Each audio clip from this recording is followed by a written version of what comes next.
O vídeo já vai começar, mas antes, não se esqueça de se inscrever e ativar as notificações.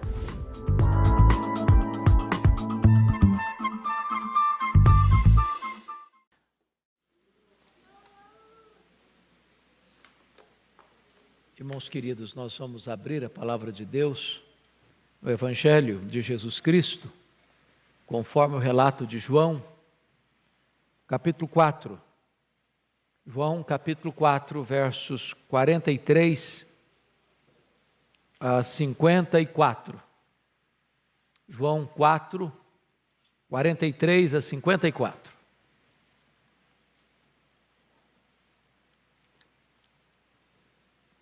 Está escrito o seguinte: passados 2 dias, partiu dali para a Galiléia, porque o mesmo Jesus testemunhou que um profeta não tem honras na sua própria terra. Assim, quando chegou a Galiléia, os galileus o receberam, porque viram todas as coisas que ele fizera em Jerusalém, por ocasião da festa a qual eles também tinham comparecido. Dirigiu-se de novo a Caná da Galiléia, onde da água fizera vinho. Ora, havia um oficial do rei, cujo filho estava doente, em Cafarnaum. Tendo ouvido dizer que Jesus viera da Judeia para a Galiléia, foi ter com ele e lhe rogou que descesse para curar seu filho, que estava à morte. Então Jesus lhe disse: se porventura não virdes sinais e prodígios, de modo nenhum crereis. Rogou-lhe o oficial: Senhor, desce antes que o meu filho morra.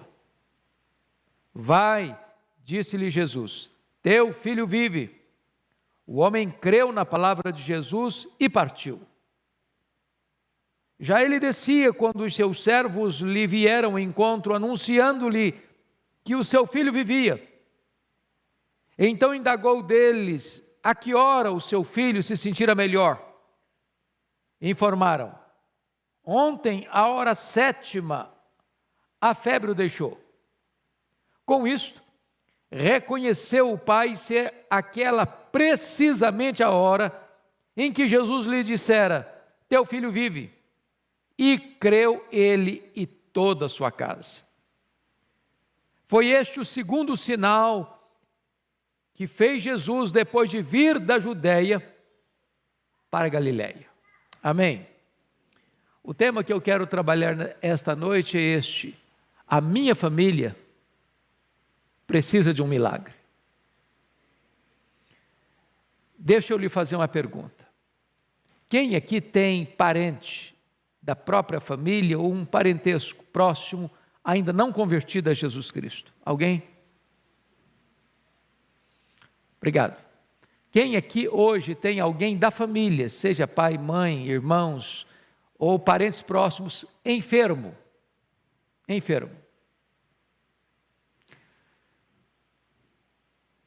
A minha família precisa de um milagre.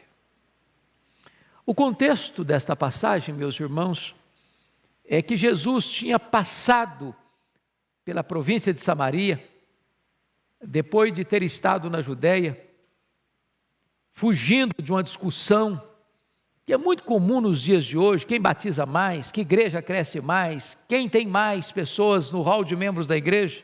E Jesus fugiu desta polêmica, dessa discussão, e ao sair da Judeia ele passa por Samaria. E ali Jesus tem um encontro marcado com a mulher samaritana, e aquela mulher é convertida a Cristo. E aquela mulher convertida deixa o seu cântaro, vai à sua cidade e fala de Jesus, e as pessoas vêm ao encontro de Jesus. E Jesus fica ali na cidade daquela mulher samaritana, e agora as pessoas creram no Senhor Jesus, não apenas por causa do testemunho daquela mulher, mas porque ouviram pessoalmente a Jesus. Uma grande recepção, muitas conversões, coisas extraordinárias acontecendo. Agora Jesus volta para Nazaré. Nazaré era a sua cidade. A sua mãe era de Nazaré. Ele cresceu em Nazaré. Ele tornou-se carpinteiro em Nazaré. Seus irmãos viviam em Nazaré. E diz a Escritura que ali ele não realiza muitos milagres. E ele dá justificativa teológica, porque um profeta não tem honra na sua própria terra. Eles se acostumaram com o mensageiro e não atentaram para a grandeza da mensagem. Para eles, Jesus era o filho de José e Maria. Para eles, Jesus era o carpinteiro. Mas não notaram que ele era o filho de Deus. Não perceberam a transcendência da sua mensagem e não deram importância para ele. E diz a Bíblia que ali Jesus não realizou muitos milagres. Mas ainda, nos versos 45 e 48, além do problema desse perigo de acostumar-se com a mensagem e não atentar para a grandeza, acostumar-se com o mensageiro e não atentar-se para a grandeza da mensagem, Jesus disse que eles queriam apenas ver milagres, sem compromisso com o Deus da salvação. Meus irmãos, não é exatamente isso que você percebe hoje na nossa geração? As pessoas estão correndo atrás de milagres. Tem um doente que precisa ser curado. Tem um desempregado que quer emprego. Tem um problema no casamento que precisa ser resolvido. Tem um filho rebelde que precisa ser quebrantado e respeitar pai e mãe. Tem uma relação familiar complicada, tensa, difícil, que precisa ser sanada, pacificada. E as pessoas às vezes procuram Deus, procuram a Cristo, procuram uma igreja apenas como um veículo para resolver de imediato esse problema. E Jesus diz: se vocês não virem milagres, vocês não crerão. Vocês estão me procurando, não é porque vocês têm necessidade de salvação, não é porque têm necessidade de perdão, não é porque querem um relacionamento pessoal com Deus, vocês querem resolver o problema imediato. Isso é um perigo. Ainda hoje, como era naquele passado, distante de nós. E nós, às vezes, limitamos o evangelho a milagres. Tem igrejas que pregam apenas milagres, até milagre que nunca existiu. Como se o milagre fosse o evangelho. E o milagre não é o evangelho. O milagre abre porta para o evangelho, mas o milagre em si não é o evangelho. O evangelho são boas novas de salvação, que tira você da condenação eterna e leva você à salvação eterna. Mas o terceiro perigo que Jesus alerta aqui, antes de entrarmos na passagem, é que a incredulidade fecha a porta às intervenções de Deus. Está lá em Mateus 13:58, e não fez ali muitos milagres por causa da incredulidade deles. Quantas vezes, meus irmãos, a gente não crê que vai acontecer um milagre, não ora por milagre, não crê em milagre. Não crê que Jesus pode. Nós cantamos hoje, Ele é poderoso para fazer infinitamente mais. Então o enfermo da sua família pode ser curado, aquela pessoa que é coração duro pode ter o seu coração derretido, aquele que está desviado e é pródigo pode voltar para a casa do pai, aquele que é rebelde pode se transformar numa pessoa submissa, aquele marido complicado pode ser um marido amoroso, aquela mulher insubmissa e rebelde pode se tornar uma mulher dócil e meiga, aquele filho rebelde pode ser um filho obediente. Deus pode fazer, e nós precisamos crer nisso. Bom, dito isso, à guisa de introdução, eu gostaria de deixar nesse texto algumas lições muito importantes para nós. A minha família precisa de um milagre. Então, a primeira lição que eu aprendo nesta passagem, meus irmãos, é que a posição social de uma pessoa não é segurança contra as tragédias da vida. Vejam vocês que é o filho de um oficial que está à beira da morte. Um homem que tem status, um homem que trabalha no palácio, um homem que é funcionário público, é um homem que está aí ligado a Herodes Antipas, é um homem que mora em Cafarnaum, o quartel-general de Jesus, a rota comercial daquela região, um homem que tinha influência, um homem que tinha status, um homem que tinha poder, um homem que tinha dinheiro. Mas estas coisas todas da sua a nobreza no extrato social não livrou este homem da enfermidade e do perigo da morte que rondava a sua casa. Queridos irmãos, é muito importante entender isso. Dinheiro, posição, conhecimento, reconhecimento, diploma, nada disso impede você de enfrentar os grandes dramas da vida. Não impede, não. O dinheiro pode comprar para você uma casa bonita, mas não pode comprar um lar. O dinheiro pode lhe dar um bom plano de saúde, mas não pode lhe dar saúde. O dinheiro pode lhe dar um bom prato, mas não pode lhe dar apetite. O dinheiro pode lhe comprar roupas finas, mas não pode lhe dar saúde para vestir essa roupa.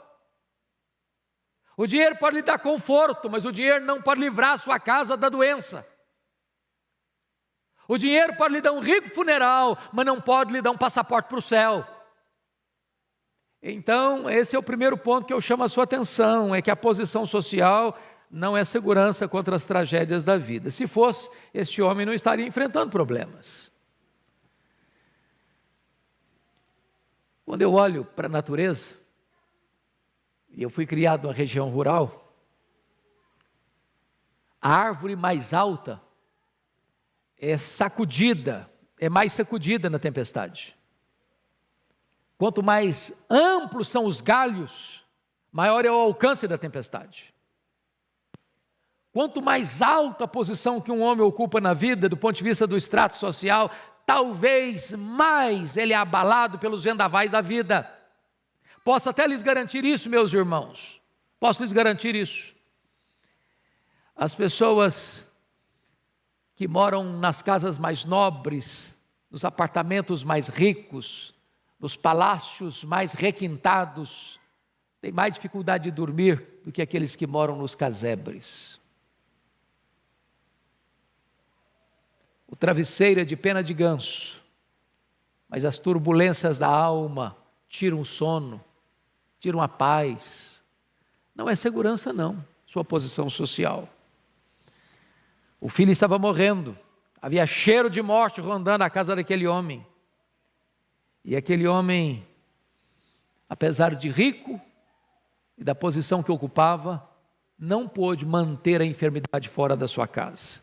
Segunda lição que eu aprendo nesse texto, irmãos, é que a doença e as aflições e a morte vêm para os jovens, do mesmo jeito que vem para os velhos. Está aqui para mim um dos pontos mais complicados da vida. É que, via de regra, nós esperamos que os filhos cuidem dos pais, já idosos, enfermos, até a hora da morte. Mas nós não esperamos naturalmente que nós venhamos a cuidar dos nossos filhos na doença. Não é natural um pai sepultar um filho, como Davi fez, como Jó fez. Não é natural, não. E é preciso entender isso. Crianças ficam doentes e morrem, jovens ficam doentes e morrem. A idade, a juventude não é garantia de que a enfermidade não chega. Uma das pessoas que mais marcaram a minha vida ao longo do meu pastorado foi um médico em Vitória, Dr. Adelso Cunha. Foi secretário de saúde do estado, marido de uma consagrada membro da nossa igreja em Vitória. E aquele homem era uma das pessoas que eu mais gostava de conversar. Ele não era um homem crente. E ele dizia: pastor, eu queria tanto crer como vocês, eu não consigo. Tinha longas conversas com ele, e ele me dizia sempre isso, mas muito educado, muito polido. Seu filho caçula, um dia, entrou na universidade para fazer medicina, um moço brilhante, tão brilhante quanto o pai. Logo no começo do curso, aquele menino contrai uma doença grave, uma leucemia, e foram poucos meses de tratamento, e aquele menino morreu. E no funeral, aquele homem me disse algo que me marcou muito. Falei, pastor, o que mais me dói é que o meu filho furou a fila. Ele furou a fila. Era eu que tinha que ir, e não ele. Eu estou no final da minha jornada, ele no começo dela. Quantas famílias aflitas, desesperadas, porque o jovem, cheio de vigor, cheio de saúde, ficou doente, está à beira da morte. Esse era o drama desse homem, precisando de um milagre na sua vida, na sua família, na sua casa. Mas vejamos uma terceira lição desse texto, irmãos. Podemos aprender os benefícios que a aflição pode trazer à nossa alma. Entenda uma coisa, não tem acaso, não tem azar, não tem sorte, não tem determinismo cego, tem um plano, tem uma providência, tem uma soberania divina. Então, se você está passando uma prova, um vale, uma dor, um sofrimento, uma enfermidade, lá na sua casa, Deus tem um propósito nisso e podemos aprender algumas lições. Primeiro, foi o sofrimento que levou esse pai a Jesus. Ele vivia muito bem instalado no palácio, ele cuidava dos negócios militares de Herodes Antipas, ele vivia envolvido com tantas atividades militares, mas quando a dor chegou, quando a enfermidade chegou, ele precisou romper a sua agenda, ele precisou dar uma parada na sua agenda, ele precisou ter espaço na sua agenda para procurar Jesus, para ir a Jesus, para buscar a Jesus. Eu quero dizer para você hoje que a aflição, o sofrimento, pode ser a medicina de Deus para a sua alma. Porque o sofrimento é pedagógico. Davi compreendeu isso lá no Salmo 119, 71, quando ele diz: foi-me bom ter passado pela aflição para que eu aprendesse os teus decretos. É na dor que você aprende. É quando o calo aperta que você grita por socorro. É quando a situação fica adversa dentro da sua casa, é que você reconhece quão limitado você é, quão fraco você é, quão pequenos são os seus recursos humanos e terrenos e financeiros, e você apela para a misericórdia de Deus. Olha comigo, por gentileza, versículo 47. Foi o sofrimento que levou esse pai a Jesus. Você pode ler o verso 47 comigo? Vamos juntos? Tendo ouvido dizer que Jesus viera da Judeia para a Galileia, foi ter com ele e lhe rogou que descesse para curar seu filho, que estava à morte. Oh, amados irmãos, eu agora não vou falar apenas de à beira da morte, do ponto de vista físico, mas há muitos filhos que estão à beira da morte, a pior das mortes, a morte eterna.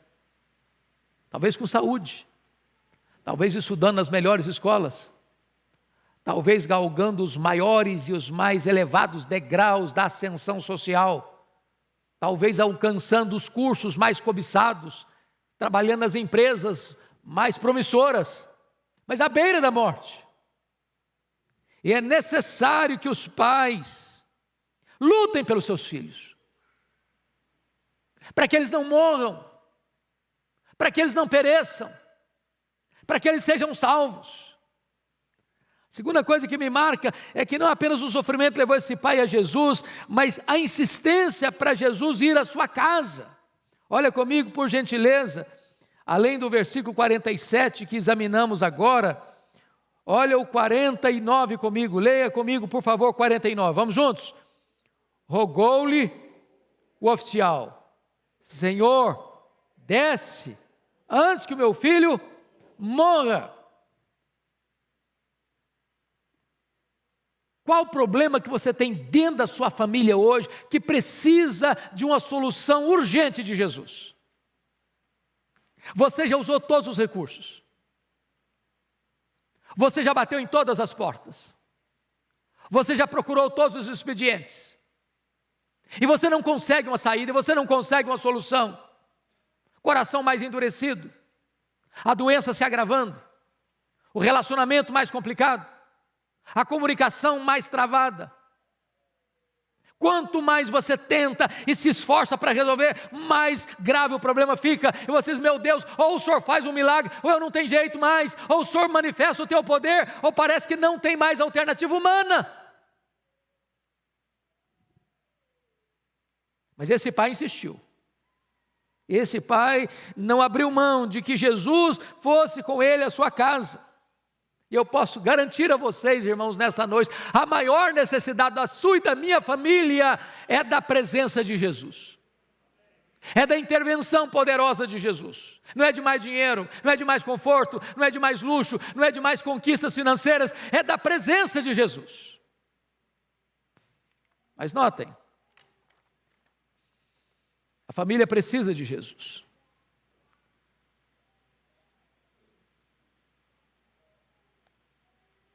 Mas, ao olhar esse texto, eu vejo uma outra coisa.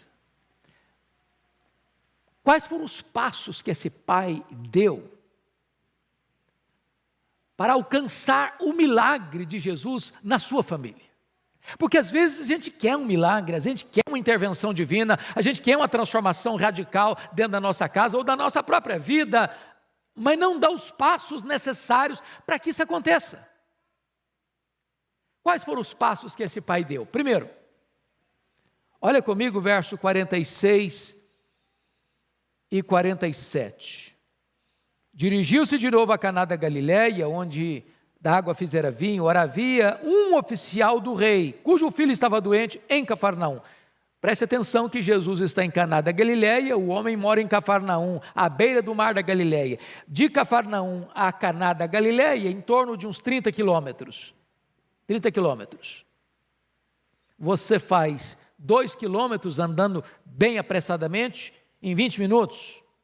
Você faz 6 quilômetros em 1 hora andando bem. Então, estou falando de algumas horas de caminhada, e não é plano.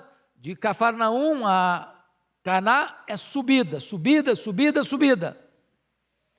Então, note comigo que ao saber, ele subiu para lá para Caná. Olha o 47, tendo ouvido dizer que Jesus viera da Judeia para a Galileia, foi ter com ele e lhe rogou que descesse para curar seu filho que estava à morte. Ele fez o quê? Ele rogou. Ele pediu, ele fez uma súplica humilde. Ele exigiu, ele não estadiou os seus direitos, ele não chegou dando carteirada em Jesus. Olha, eu sou funcionário do palácio de Herodes Antipas, então o senhor vai na minha casa. Você quer milagre? Se humilhe. Se humilhe. Segundo, coragem. Meus irmãos, esse camarada era oficial do rei. Quando fala do rei aqui, está falando de Herodes Antipas. Mas quem era Herodes Antipas? Era filho de Herodes o Grande, o cara que tentou matar Jesus quando era criança. Mas esse Herodes Antipas aqui tentou matar Jesus também. Já tinha matado João Batista. Jesus chegou a dizer, fala para esse raposa. Jesus chamou de raposa. Foi esse Herodes aqui que escarneceu de Jesus no seu julgamento em Jerusalém. A relação de Jesus com ele não era boa não, porque Jesus sabia a natureza desse homem perverso.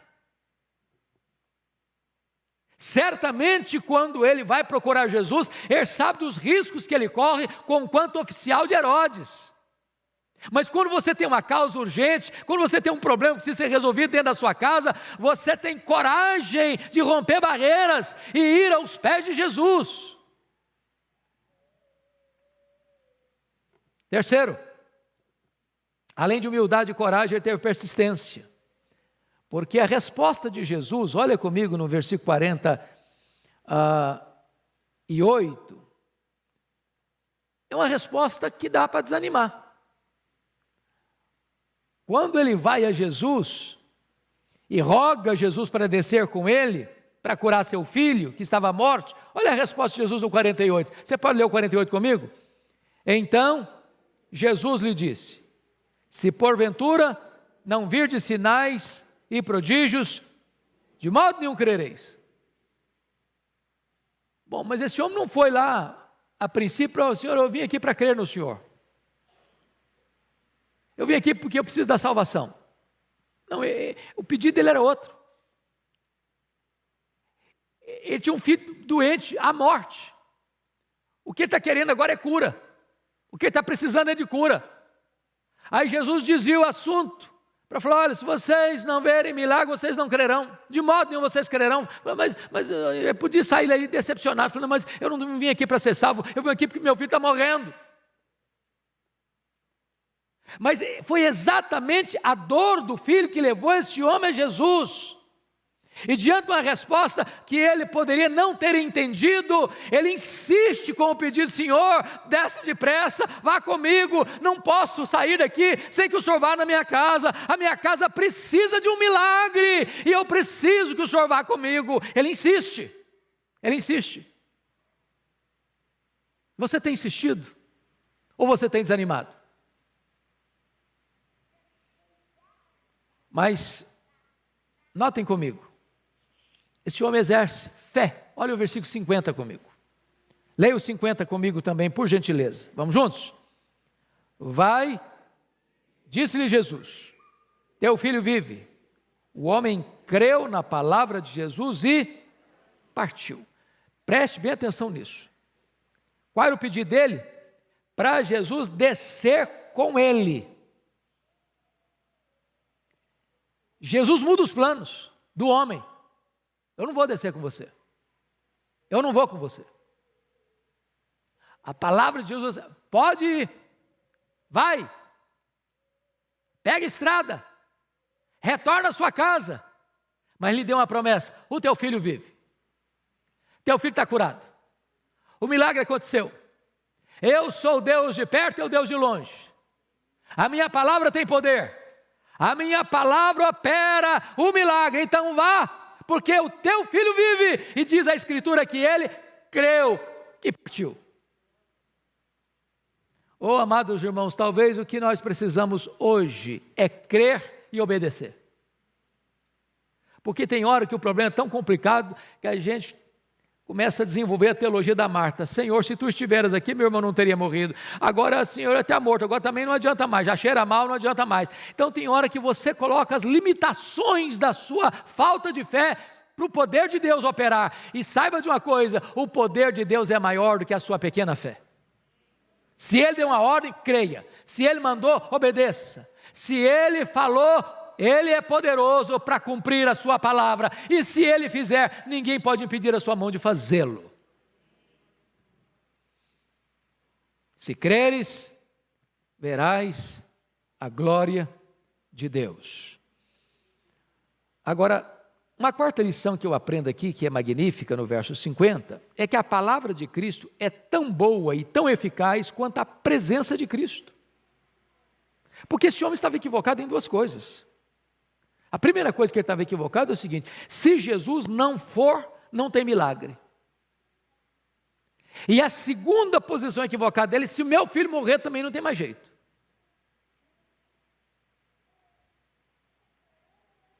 E ele precisou aprender duas coisas. Primeiro, palavra de Jesus e presença de Jesus têm o mesmo poder. Se ele falou, o milagre acontece. Basta uma palavra dele. Basta um sinal da mão dele. Basta um olhar dele. Oh, irmãos, que coisa maravilhosa para nós hoje. Você que está orando por um parente doente. Você que está orando por um parente incrédulo. Você que está orando por um parente desviado. Basta uma palavra de Jesus. Basta uma ordem de Jesus. Quando Jesus fala, o vento escuta. Quando Jesus Cristo fala, o mar revolto obedece. Quando Jesus Cristo fala, o sol para. Quando Jesus Cristo fala, as estrelas aparecem. Quando Jesus Cristo fala, uma mula profetiza. Quando Jesus Cristo fala, os demônios batem retirada. Quando Jesus Cristo fala, a doença tem que obedecer a sua voz. Ele tem todo o poder, Ele tem toda a autoridade nos céus e na terra. Bendito seja o seu nome.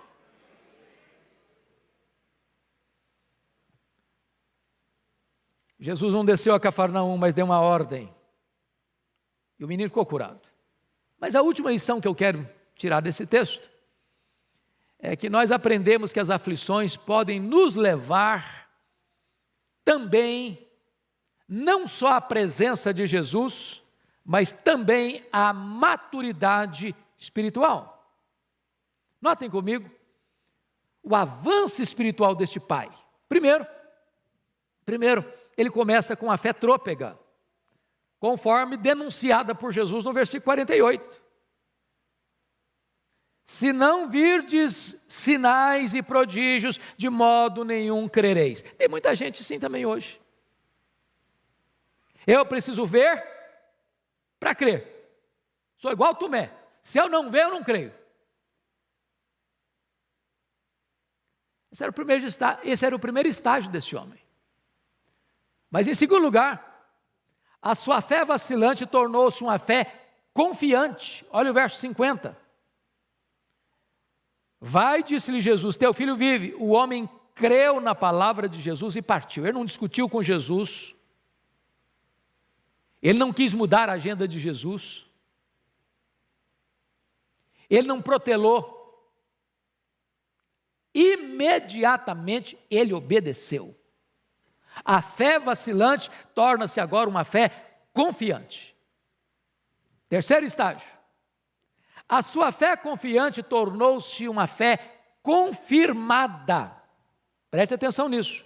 A fé confiante, em terceiro lugar, se torna uma fé confirmada. Olha comigo, versos 51 e 52.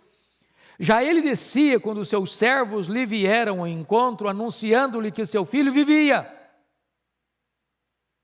Então indagou deles a que hora o seu filho se sentira melhor, e informaram: ontem, à hora 7ª, a febre o deixou. Hora 7ª é 1h da tarde. Ontem, 1h da tarde, a febre o deixou. Olha o verso 53. Com isto reconheceu o pai ser aquela precisamente a hora em que Jesus lhe dissera: teu filho vive, e creu ele toda a sua casa. Deixa eu dizer uma coisa a você: se você crer, a sua confiança em Jesus vai ser confirmada pelos fatos, porque o que Jesus Cristo faz não é mágica, não é truque, é factual, é verificável, é notório, é irrefutável. Irrefutável.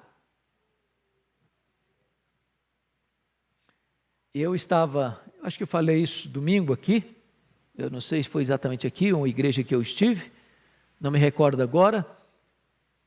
Domingo passado, sem ser ontem, eu estava pregando em Vitória, no Espírito Santo. E aquela igreja estava se apropriando, tomando posse de um novo local de culto, um espaço de 5.000 metros, coisa fenomenal. E então ali tiveram um café da manhã, e depois tivemos um momento de culto, de consagração a Deus, que na verdade a inauguração vai ser no próximo mês. Mas me encantou o fato de que eu estava sentado com o pastor, e aí passou uma pessoa, ele chamou a pessoa e disse: vem cá um pouquinho. Disse: pastor, esse homem aqui estava preso, era um criminoso, era um bandido, e hoje é um servo do Senhor Jesus, um grande empresário na cidade. Aí outra mulher passou e disse: está vendo aquela ali? Aquela mulher é uma prostituta. E essa hoje é uma mulher de Deus que lidera um trabalho belíssimo aqui na igreja. Aí mostrou, está vendo aquela lá? Era a dona da boca de fumo, coordenava o tráfico de drogas. Hoje é uma missionária, uma mulher cheia do Espírito Santo. Sabe o que significa isso? É a evidência das provas. Jesus não faz milagres apenas subjetivos, não, eu acho que aconteceu, não, são provas factuais, é realidade. O primeiro livro que eu li, depois de convertido a Cristo na minha adolescência, foi o livro Ateu Já Era. Eu nunca me esqueço desse fato, porque esse livro retrata a história de um ateu muito culto, que tentou humilhar um crente, desprovido de tanta cultura intelectual quanto a dele, de formação acadêmica como a dele, e ele disse: eu desafio você a provar que esse Jesus é real. Mas isso em praça pública, nós dois vamos subir a um palanque e vamos discutir, quem ganhar, prevalece. o crente humilde diz, tá bom, eu aceito o debate, com uma condição, o senhor vai trazer 10 pessoas que saiu das drogas, da prostituição, do crime, da violência, da promiscuidade, transformadas pelo ateísmo. Eu trarei um séquito, mais do que 10 se preciso for, de gente drogada, de gente bêbada, de gente desonesta, de gente violenta, de gente no mundo e submundo do crime, transformado pelo Evangelho, e nós apresentaremos as evidências. Até hoje o ateu está procurando esse crente para o debate, porque ele não teve coragem. É óbvio. Você está falando do cristianismo, do poder de Jesus, que tem evidências de mudança e transformação. Mas, amados irmãos, finalmente, a sua fé confirmada. Então, primeiramente, a fé trôpega, depois a fé confiante, em terceiro lugar, a fé confirmada, em quarto lugar, a fé confirmada tornou-se uma fé contagiante. Porque olha comigo o versículo 53. Vai, teu filho vive. Aí diz, teu filho vive, e creu ele e toda a sua casa. Quando você crê no Senhor Jesus, conforme a promessa de Atos 16, 31, crê no Senhor Jesus e será salvo tu e tua casa. Esta fé se transforma numa fé contagiante para sua mulher, para o seu marido, para os seus pais, para os seus filhos, para os seus tios, para os seus avós. Você se transforma num grande elemento comprovador do poder do Evangelho, e isso alcança toda a sua casa. Fé contagiante. Bom, concluindo, Cristo entrou naquela família pelo caminho da dor. Toda a família foi salva. E o Senhor permitiu que a enfermidade daquele filho fosse o instrumento humano para a salvação eterna de toda uma família. E eu concluo com 3 ideias básicas. Primeiro, Deus ainda hoje transforma tragédias em bênçãos. Deus ainda hoje transforma problemas temporais em bênçãos eternas. Deus ainda hoje transforma doenças físicas em cura espiritual. Deus ainda hoje transforma cheiro de morte em aroma de vida eterna. Segundo, no primeiro milagre em Caná da Galileia, Jesus transforma a água em vinho numa festa de casamento. No segundo milagre em Caná da Galileia, ele cura um filho doente. O primeiro milagre para atender uma mãe, o segundo milagre para atender um pai. Os milagres que acontecem em Caná estão ligados à família, porque o Senhor ama a família, se importa com a família e é poderoso para realizar milagres ainda hoje na família. Terceiro e último, Jesus prioriza a família. Tanto para salvar um casamento do vexame, quanto para trazer cura para um jovem doente. O Senhor ama a família, Ele se importa com a família. E hoje, nesta noite, eu quero conclamar você a nós buscarmos a Jesus em favor da nossa família. Para que haja cura na nossa casa, para que haja salvação na nossa casa. Para que a dor, a tristeza e as lágrimas sejam transformadas em alegria de celebração. Para que o cheiro da morte e da condenação sejam substituídas pelo aroma da vida e da salvação eterna. Eu quero convidar você para ficar em pé.